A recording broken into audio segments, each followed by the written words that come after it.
शरण्ये त्र्यंबके गौरी नारायणे नमस्ते। बोल श्री रामचंद्र भगवान की, हनुमान जी महाराज की।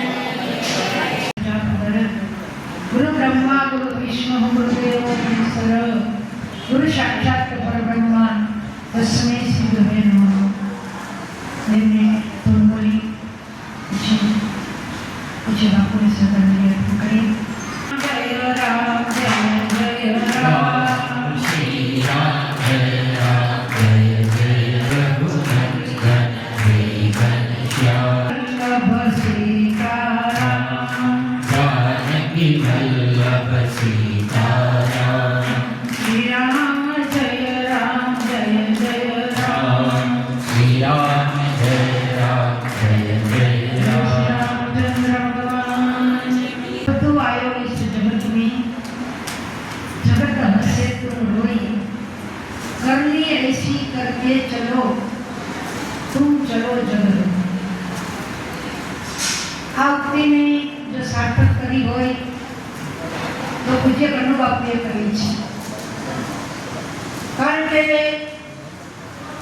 અમુક જીવાત્માઓ જ્યારે જન્મે છે ને ત્યારે એને પ્રગટ થયેલા કહેવામાં આવે છે, જન્મ નથી કહેવાતો। એમાંના એક જો હોય તો પૂજ્ય કનુ બાપુ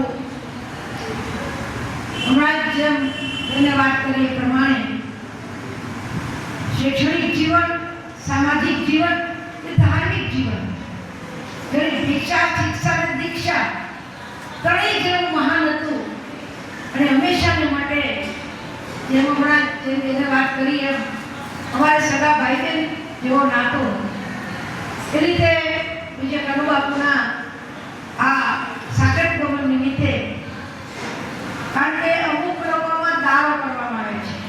જ્યારે આપણે રામાનંદ સાધુ સમાજ અને ગૌસ્વામી સાધુ સમાજ જેવા છે એ જેમાં સંતોના સામૈયા કરવામાં આવે છે એટલે તો કહેવાય છે કે સખીઓ સામૈયા કરો આજ મારા સંતો એના સ્વર્ગમાં સામૈયા હોય છે એનો ક્યારે મૃત્યુ હોતું નથી।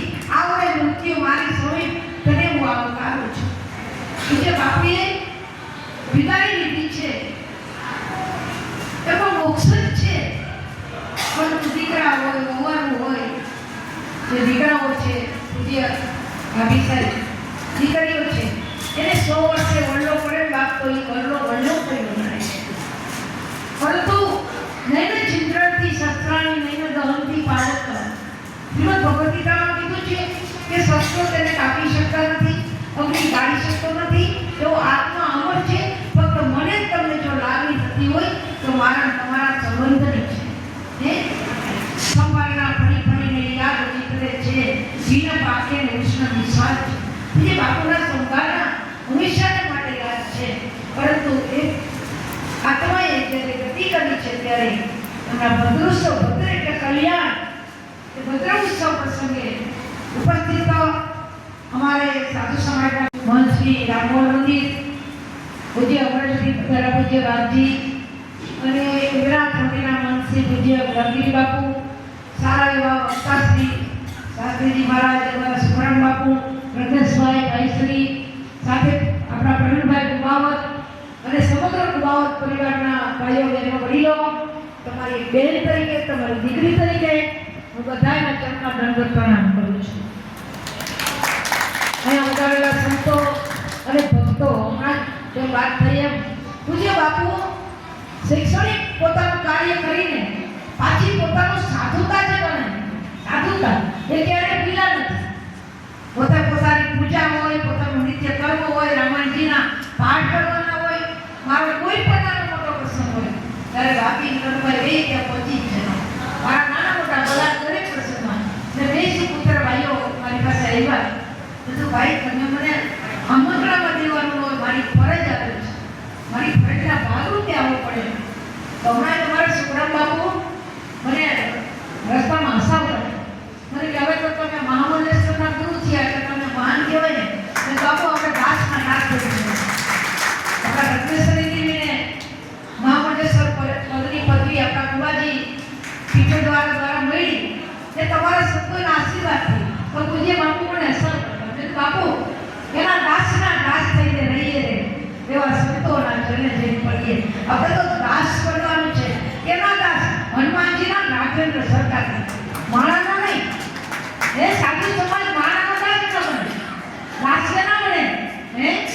મારા હનુમાનજી મહારાજ, આપણા રામચંદ્ર ભગવાનના. અને એટલે તો કીધું કે રાજીવ નયન ધરે ધનુષાય ભક્ત વિપત્તિ ભંજન સુધાય.